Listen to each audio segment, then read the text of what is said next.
Hello दोस्तों, स्वागत है आपका मेरे चैनल टेक्निकल अभी में।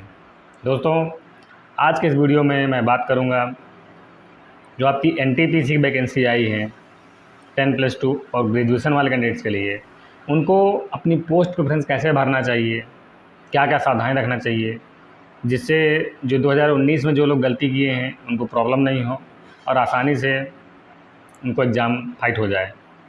क्योंकि दोस्तों 2019 में कुछ चीज़ें ऐसी हुई थी कि पोस्ट प्रेफरेंस कुछ लोग गलत भर दिए।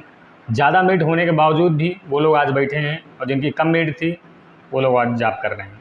तो आपके साथ ऐसा ना हो, इसलिए थोड़ा आपको बताना, आपको थोड़ा गाइड करना मुझे लगा कि आपको बताना चाहिए, जो आपके हित के लिए हो सकता है। जितने भी मेरे भाई बहन इन 10+2 करके हैं या 10+2 और ग्रेजुएशन दोनों करके हैं, उनके लिए एनटीपीसी की ये पोस्ट बहुत अच्छी पोस्टें आई हुई हैं। इस बार आपके लिए बहुत अच्छा मौका है दोस्तों। इसे मैं दोनों इंटर और ग्रेजुएशन दोनों टाइप की पोस्टों के बारे में बात करूंगा, किस तरीके से आपको भरना है, किस पोस्ट को कैसे प्रेफरेंस देना है, क्या क्या आपको सावधानी रखनी है, क्या क्या आपको फार्म भरने में ध्यान रखना है।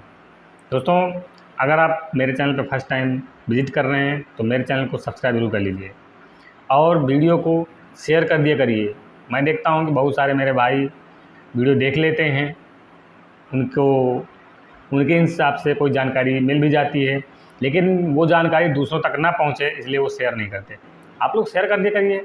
देखिए, जितने भी लोग तैयारी कर रहे हैं, चाहे जितने भी लोग हों, अगर आप 1-2 लोगों तक शेयर करेंगे तो आपका कंपटीशन कम तो हो नहीं जाएगा। दोस्तों, आप लोग ये ध्यान रखिए, बहुत सारे आपके भाई बहन जो ईमानदारी से मेहनत कर रहे हैं, वो अच्छी जानकारी ना मिलने की वजह से उनको प्रॉब्लम फेस करना पड़ता है। इसलिए जितने भी आपसे जुड़े हुए लोग हों, सब तक वीडियो शेयर कर दिया करिए। चलिए दोस्तों, बात करते हैं। दोस्तों, बात करेंगे मैं सबसे पहले बात करूंगा एनटीपीसी में जो अंडर ग्रेजुएशन या 10+2 के लिए जो पोस्टें आई हैं उनके बारे में बात करेंगे। दोस्तों, ये अभी एनटीपीसी का आपका नोटिफिकेशन अभी तक नहीं आया है, जबकि अभी तक आ जाना चाहिए था। हो सकता है 1 वीक या लास्ट अगस्त तक आपका नोटिफिकेशन आ भी जाए। दोस्तों, इस बार एनटीपीसी में रेलवे ने सबसे बड़ी या सबसे अच्छी बात एक कर दी कि आप इंटरमीडिएट के लिए अलग फार्म भर सकते हैं और ग्रेजुएशन के लिए अलग फार्म भरना है। दोनों के लिए अलग अलग फार्म भरना है। जो लोग इंटरमीडिएट और ग्रेजुएशन दोनों हैं उनको 2 फार्म भरने पड़ेंगे। एक चीज़ और दोस्तों, आप ये दोनों फार्म एक ही आरआरबी से भर सकते हैं और अलग अलग आरआरबी भर सकते हैं। जैसे मैं बात करूं कि आप लोग इंटर वाला जो फार्म है, यानी जो नॉन सेफ्टी डिपार्टमेंट का फार्म है, 10+2 का फार्म है, उसको आपने भोपाल जोन से भर दिया। जो ग्रेजुएशन का है उसको आपने मुंबई जोन से भर दिया। ऐसा भी भर सकते हैं। इस बार ऐसा रूल रेलवे ने दिया है, ये आपके लिए बहुत अच्छा चांस है। क्योंकि पहले क्या हुआ था दोस्तों, 2019 में क्या है, आप पोस्ट प्रेफरेंस के बेस पर आपने 10+2 कर रखा है, आपने ग्रेजुएशन कर रखा है, आप दोनों अपनी डिग्री लगा दिए हैं, आपको एक ही जोन मिलता था। आप एक जोन में एनटीपीसी फार्म एक एग्ज़ाम देना है, उसी बेस पर आपका मेरिट डिसाइड करेगा, उसी बेस पर आपको पोस्ट मिलती थी। लेकिन इस बार आपके पास चांस है, क्योंकि आपको 2 आरआरबी भरने का चांस मिलने वाला है। इसका नोटिफिकेशन बहुत जल्द देखने को मिलेगा। दोस्तों, ये बात हो गई कि आपको दोनों यानी 10+2 और ग्रेजुएशन के लिए अलग अलग फार्म भरना पड़ेगा। अलग अलग आरआरबी भी भर सकते हैं, एक आरआरबी भी भर सकते हैं, ये आपकी मर्ज़ी। सेकंड बात करेंगे दोस्तों कि जो 10+2 में जो पोस्टें हैं, उन पोस्टों को आपको कैसे भरना चाहिए, उन पोस्टों को प्रेफरेंस क्यों देना चाहिए। दोस्तों, सबसे पहली पोस्ट की अगर बात करूँ मैं, जो 10+2 में जितनी भी पोस्टें दोस्तों आई हैं वो सारी पोस्टें नॉन सेफ्टी डिपार्टमेंट की आई हुई हैं। आपको इसमें 4 तरह की पोस्टें दी गई हैं आपके लिए, जिसमें अगर मैं प्रेफरेंस की बात करूं कि फ़र्स्ट पोस्ट आपको कौन सी डालनी चाहिए, तो फर्स्ट पोस्ट आपको डालनी चाहिए 10 क्लर्क की, जिसको आप टीसी बोलते हैं। दोस्तों, ये 10 क्लर्क या टीसी का जो पोस्ट है वो बहुत अच्छा पोस्ट है। इसमें चाहे बॉयज़ हों चाहे गर्ल्स हों, जो भी कैंडिडेट्स हैं सब के लिए अच्छी पोस्ट मानी जाती है। दूसरी पोस्ट की अगर बात करूँ प्रेफरेंस में, तो आपको जूनियर क्लर्क टाइपिस्ट का भरना चाहिए। दोस्तों जितने भी इसमें पोस्ट टाइपिस्ट वाले हैं सभी में टाइपिंग लगेगी। जो फर्स्ट पोस्ट मैंने बताया है ट्रेन क्लर्क का, उसमें टाइपिंग नहीं है या टाइपिंग उसमें नहीं होगी। बाकी जितने भी पोस्ट हैं सब में लगभग टाइपिंग आपकी लगने वाली है। इसलिए आपको सेकंड पोस्ट पर जूनियर क्लर्क टाइपिस्ट की पोस्ट डालना चाहिए। दोस्तों ये थर्ड नंबर पर आपको क्या डालना चाहिए, अकाउंट क्लर्क कम टाइपिस्ट की डालना चाहिए। फोर्थ नंबर पर आपको कमर्शियल कम टिकट क्लर्क की डालना चाहिए। अगर दोस्तों मैं बात करूं इन चारों पोस्टों की, तो जो फर्स्ट पोस्ट आपकी है ट्रेन क्लर्क की, वो आपकी आती है लेवल 2 की, यानी 2400 ग्रेड पे। दोस्तों बहुत सारे लोगों का कन्फ्यूजन रहता है इसमें सैलरी कितनी होगी, सैलरी क्या होगी। दोस्तों आप सैलरी की बात बिल्कुल भूल जाइए। आप सिर्फ इतना याद रखिए हमको इंडियन रेलवे में जाना है। रेलवे में किसी भी पोस्ट पे आ जाएंगे आप, किसी भी पोस्ट पर। हाँ, ग्रुप डी की पोस्ट में थोड़ा सैलरी कम रहती है, बाकी किसी भी पोस्ट पर दोस्तों आएंगे आपको सैलरी का कहीं इशू नहीं आएगा। आपको सैलरी खूब मिलेगी, इतनी भी सैलरी मिलेगी आपको कि स्टेट गवर्नमेंट से आपको लगभग 1.5 गुना ज़्यादा सैलरी आपको मिलेगी। जैसे स्टेट गवर्नमेंट में आपको अगर आप लेवल 3 पे जाते हैं तो आपको कितनी मिलती है, 26,000 27,000। लेकिन अगर लेवल 3 पर आप यहाँ आते हैं तो आपको 30,000 35,000 के आसपास सैलरी मिलती है। दोस्तों मैं जो सैलरी की बात कर रहा हूँ इसमें आपको बेसिक और डीए और एचआरए ही की बात कर रहा हूँ। ये डिपार्टमेंट पर डिसाइड होता है कि आपको बेसिक मिलता है। बेसिक डीए और एचआरए तो हर डिपार्टमेंट मिलता है, लेकिन और अलाउंस आपको किस बेस पर मिलेंगे वो आपका डिपार्टमेंट डिसाइड होता है। क्योंकि किसी डिपार्टमेंट में आपको ट्रांसपोर्ट अलाउंस मिलता है, नाइट ड्यूटी मिलता है, ओवर टाइम मिलता है, एनएच भी मिलता है। ये सारी चीज़ें मिला करके जब देखते हैं तो आपकी सैलरी, अगर आप मैं जैसे लेवल 2 की बात करूँ, लेवल 2 में हैं आप, तो आपकी सैलरी लेवल 2 में 2400 ग्रेड पे है, लेकिन आपकी सैलरी कितनी जाएगी दोस्तों, लगभग 45,000 के आसपास आपकी सैलरी जाएगी ही जाएगी अगर सारे अलाउंस की बात करें तो। लेकिन अगर हम केवल बेसिक और डीए एचआरए की बात करें तो आपकी 35 प्लस रहने वाली है। इसलिए दोस्तों सैलरी का कोई इशू नहीं है। मैं देखता हूँ बहुत सारे लोग पूछते हैं इसमें सैलरी कितनी होगी, जिसमें ज़्यादा सैलरी होगी उसको हम पहले डालेंगे। अरे आप सबसे फर्स्ट, आपका प्रेफरेंस सबसे फर्स्ट होना चाहिए दोस्तों। आज के टाइम पर, आज के समय पर आपको एक रेलवे की एक पोस्ट मिलना, आपको गवर्नमेंट जॉब मिलना, सबसे मोस्ट इम्पॉर्टेंट क्वेश्चन है कि आपको जॉब कैसे मिले। जॉब मिल जाएगी उसके बाद सैलरी तो आपको खूब मिलेगी दोस्तों। सैलरी में कोई भी कंप्रोमाइज़ नहीं, सैलरी रेलवे में खूब मिलती है। सैलरी से कभी भी आपको प्रॉब्लम नहीं होने वाली। दोस्तों ग्रेजुएशन स्तर की, ये जो इंटर स्तर की जो मैं पोस्ट बताया आपको, इन पोस्टों पर ज़्यादातर आपको बेसिक डीए और एचआरए ही मिलता है। कहीं कहीं आपको नाइट ड्यूटी रहता है, कहीं कहीं नाइट ड्यूटी मिलता है। इसमें आपको 6 आवर ड्यूटी करना पड़ता है, फुल आपको ये छुट्टी मिलता है, कोई दिक्कत नहीं होता। अच्छी पोस्ट है आई हुई हैं, इसलिए आप लोग अच्छी मेहनत करिए और इसको पोस्ट प्रेफरेंस इस तरह से भर सकते हैं। क्योंकि दोस्तों जो 10 क्लर्क है उसको फर्स्ट पोस्ट इसलिए देना चाहिए क्योंकि इसमें टाइपिंग का कोई भी रोल नहीं है। आपके लिए बेस्ट पोस्ट हो सकती है, चाहे वो बॉयज़ हों चाहे वो गर्ल्स हों। क्योंकि दोस्तों आप लोग, बहुत सारे लोग सैलरी को पहले पूछते हैं, इस पोस्ट में सैलरी कितनी है, हम सैलरी के बेस पर पोस्ट प्रेफरेंस डालेंगे। दोस्तों सैलरी के पोस्ट बेस पर पोस्ट प्रेफरेंस अगर आप चयन करते हैं तो हो सकता है कि आपका चयन रॉन्ग हो जाए और आपको लास्ट जो फाइनल मेरिट आए उसमें आपका सिलेक्शन नहीं हो। इसलिए आपका मेन पर्पज़ होना चाहिए कि किस पोस्ट की कट ऑफ कम जाती है, हमें कौन सा पोस्ट फर्स्ट डालना चाहिए, कौन सा पोस्ट फर्स्ट हमको मिल सकता है। क्योंकि जितनी भी पोस्ट एनटीपीसी में आई हैं सभी में सैलरी का कोई इशू नहीं है। दोस्तों जैसा आप इंटर लेवल की वैकेंसी है उसमें सैलरी का क्या इशू है, सैलरी पूरा लेवल 3 लेवल 2 की पोस्ट है, सैलरी में कोई भी दिक्कत नहीं होने वाली। दोस्तों इसमें आपको जैसे ट्रेन क्लर्क की बात करें, टीसी की बात करें, तो आपको एक जंक्शन मिल सकता है। आपको जंक्शन में स्टेशन पर रहना पड़ सकता है, या ट्रेन में रनिंग जो टीसी होते हैं वहाँ पर भी पोस्टिंग हो जाती है। इस तरह से ज़्यादातर आपकी जो पोस्टिंग है वो जंक्शन पर या बड़े स्टेशनों पर होती है। बाकी जो टाइपिस्ट या क्लर्क होते हैं उनकी ज़्यादातर बुकिंग ऑफिस में ड्यूटी होती है। कुछ जैसे एक पोस्ट है अकाउंट क्लर्क कम टाइपिस्ट की, ये ऐसे पोस्ट ऐसे हैं कि इनकी ड्यूटी ज़्यादातर डीआरएम ऑफिस या डिवीज़न में होती है। तो दोस्तों इस तरह के बहुत सारे पोस्ट, जितने 4 तरह के पोस्ट आए हैं, इसमें ज़्यादातर पोस्टों की ड्यूटी आपकी बड़े स्टेशनों पे या बुकिंग ऑफिस या कमर्शियल डिपार्टमेंट है वहाँ पर आपकी ड्यूटी रहती है।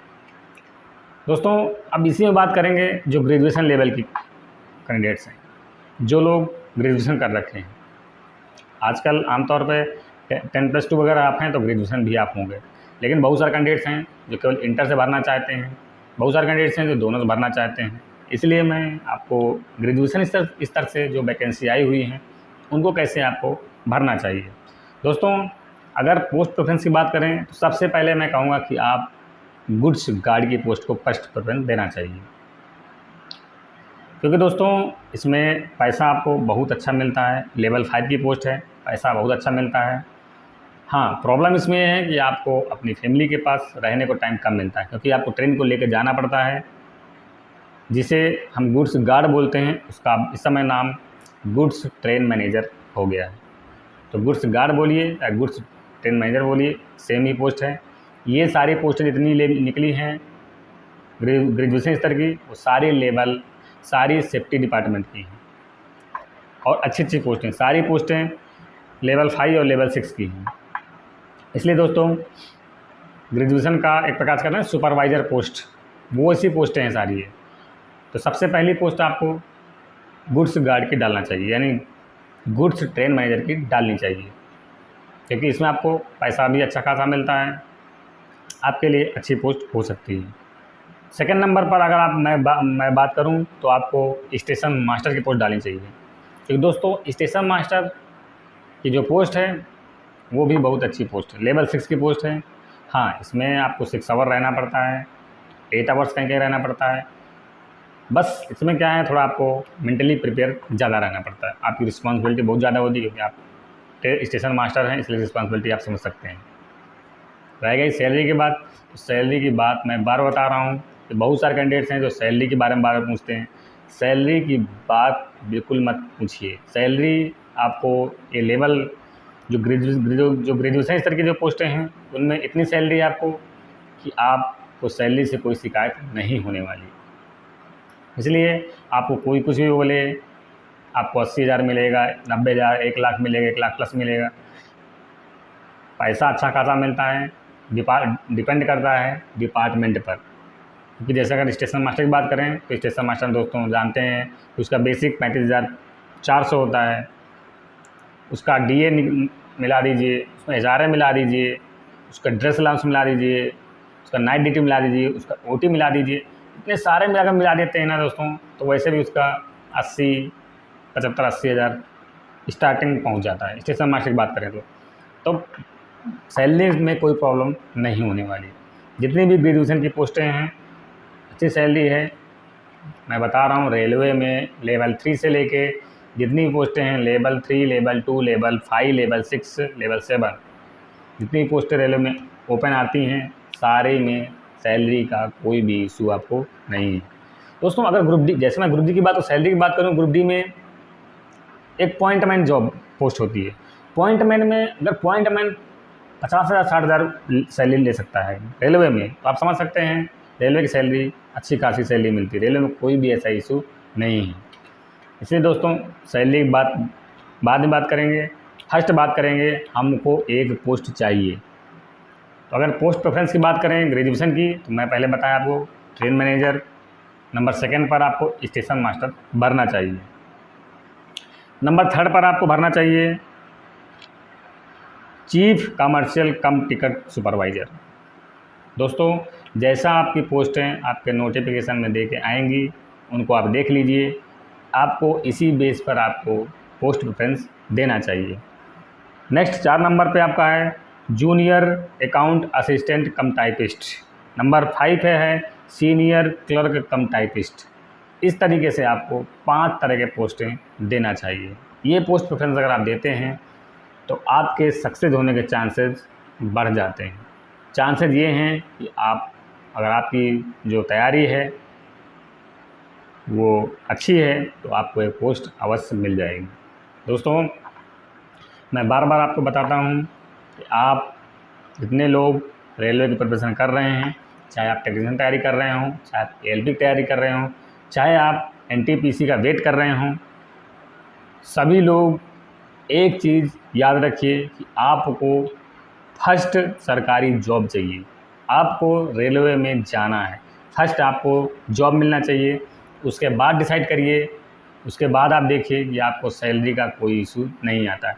अगर आप रेलवे में एक बार आ भी जाते हैं, किसी पोस्ट पर आ जाते हैं, चाहे आप ग्रुप डी पर ही क्यों ना आ जाएं, अगर आपको लगता है कि हमारा सैलरी का इशू है तो रेलवे में आने के बाद आप रेलवे के डिपार्टमेंट एग्ज़ाम दे करके आप इजी से अच्छी पोस्ट पर जा सकते हैं। आप अगर उस पोस्ट की क्वालिफ़िकेशन रखते हैं तो आप वहाँ बहुत इजी तरीके से जा सकते हैं।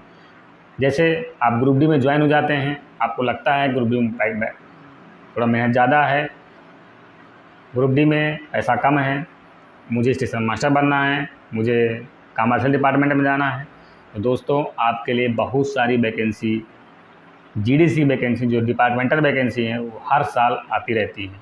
उनको दे करके आप आसानी से अपने अकॉर्डिंग या अपने तरीके की पोस्ट को ले सकते हैं, उसमें कोई दिक्कत नहीं है। लेकिन अगर आप चाहें कि ओपन जो नोटिफिकेशन है वहाँ से हम डायरेक्ट लेवल 6 लेवल 7 में चले जाएँ तो उसके लिए आपको बहुत परिश्रम करना पड़ेगा। हाँ, जिसकी तैयारी सुपर है, जिसकी तैयारी बहुत अच्छी है, वो लोग लेवल 6 लेवल 7 में तैयारी जा सकते हैं, आसानी से वहाँ जा सकते हैं, कोई दिक्कत नहीं है। दोस्तों, सबसे मेन आपका मकसद, मेन जो आपका टारगेट होना चाहिए वो हमारा टारगेट होना चाहिए रेलवे में जाने का, रेलवे में जॉब पाने का। अगर आप ये टारगेट तय कर लेंगे तो 100% आपको रेलवे का एक पोस्ट अवश्य मिलेगा। दोस्तों, आप लोगों को जो है जितने भी एनटीपीसी के पोस्ट आने वाले हैं उनको पोस्ट प्रेफरेंस कैसे देना चाहिए, कौन सा पोस्ट आपके लिए बेस्ट है, किस तरीके से आपको भरना चाहिए, वो मैंने इस वीडियो में डिस्कशन किया। अगर आपको कोई दिक्कत है, कोई डाउट है, कोई प्रॉब्लम है, किसी प्रकार का इशू आ रहा है, आप मुझे कमेंट करिए, मैं कोशिश करूँगा कि आपको रिप्लाई दे सकूँ। बहुत सारे मेरे भाई पूछते भी हैं, जैसे अभी बहुत सारे मेरे भाई पूछ रहे हैं कि हमने एएलपी और टेक्नीशियन का फार्म भर दिया है, अभी ग्रेजुएशन का फार्म भरना है। तो ग्रेजुएशन और आईटीआई, जैसे टेक्नीशियन की बात करें, एएलपी की बात करें, आईटीआई बेस पर बहुत सारे लोग ऐसे हैं कि उनका ग्रेजुएशन और आईटीआई सेम ईयर का है। मैं एक छोटा सा डाउट क्लियर कर दूं, बहुत सारे मेरे भाई ऐसे हैं, आपके आसपास भी ऐसे होंगे जिन्होंने ग्रेजुएशन और आईटीआई सेम ईयर में पास आउट किया है।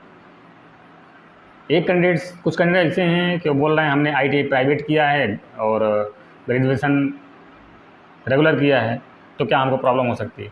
दोस्तों, मैं बता दूं आपको, आईटीआई प्राइवेट कभी नहीं होता। प्राइवेट संस्थान हो सकता है लेकिन आपकी जो डिग्री है वो प्राइवेट नहीं होती है। आईटीआई की डिग्री हर हमेशा रेगुलर डिग्री ही होती है, चाहे आप गवर्नमेंट से किए हों, चाहे आप प्राइवेट संस्थान से किए हों। आपकी जो आईटीआई डिग्री है, जो आपकी आईटीआई की मार्कशीट है, वो आपकी रेगुलर ही मानी जाती है, रेगुलर होती है। अगर आपने आईटीआई कर रखा है, आपने ग्रेजुएशन साथ में कर रखा है और आप एनटीपीसी और एएलपी का फार्म अप्लाई कर दिए हैं और आपको ग्रेजुएशन से ये फार्म अप्लाई करना है, तो दोस्तों मैं एक बार बता चुका हूँ कि आप कभी भी जिस अकाउंट से या जिस मोबाइल नंबर से जो अकाउंट बनाकर आपने टेक्नीशियन और एएलपी फार्म भरा है, उस अकाउंट से ग्रेजुएशन का फार्म नहीं भरिए। ग्रेजुएशन फार्म के लिए आप नया अकाउंट बनाइए, या आप उसमें नया अकाउंट बनाइए। नए अकाउंट के लिए आपको नया मोबाइल नंबर चाहिएगा, तो आपके घर में आपके जो किसी दूसरे सदस्य के पास वो मोबाइल नंबर दूसरा लगा करके आप वो नया अकाउंट बना के आप फार्म भरिए।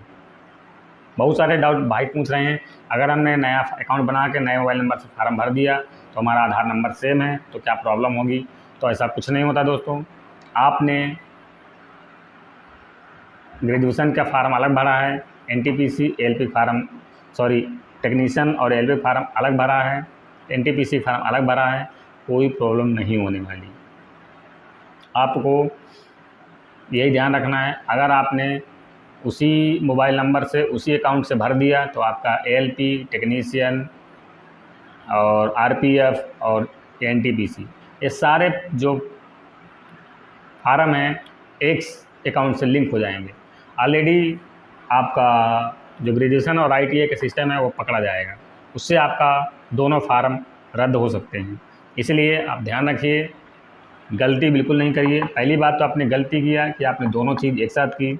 अगर दोनों चीज़ एक साथ की है तो उसका सिर्फ यही एक सलूज़न हो सकता है। इसी में आप कोशिश करिए कि इससे आपको प्रॉब्लम नहीं आए, क्योंकि 2 डिग्री रेगुलर एक साथ नहीं हो सकती दोस्तों, ये एक फ्रॉड काम माना जाता है।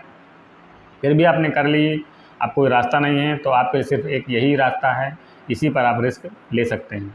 अगर आपने एक ही नंबर एक ही अकाउंट से भर दिया तो मैं बता रहा हूँ आपको बार बार, आपके दोनों फार्म या तीनों फार्म या चारों फार्म कैंसिल किए जा सकते हैं। इसलिए ध्यान रखिए, गलती नहीं करिए। रह गई डीबी की बात, डीबी में कोई प्रॉब्लम नहीं होती है। आप पहले फर्स्ट एग्ज़ाम दीजिए, आपको कैसे फार्म भरना है वो दीजिए, फिर आप जब नोटिफिकेशन आपका आता है एनटीपीसी का, उसमें जो भी चीज़ें अगर कुछ चीज़ें अलग से आएंगी, कुछ वैकेंसी बढ़ेंगी, कुछ एक्सेट्रा कुछ भी अलग से होगा तो उस पर हम चर्चा करेंगे। दोस्तों आशा करता हूँ आपको जानकारी पसंद आई होगी। मिलते हैं दोस्तों अगले वीडियो में अगले टॉपिक के साथ। लेकिन दोस्तों मेरे वीडियो को शेयर ज़रूर कर दिया करिए, शेयर कर दीजिए, चैनल को सब्सक्राइब कर दीजिए और लाइक कर लीजिए। मिलते हैं दोस्तों अगले वीडियो में, तब तक के लिए जय हिंद।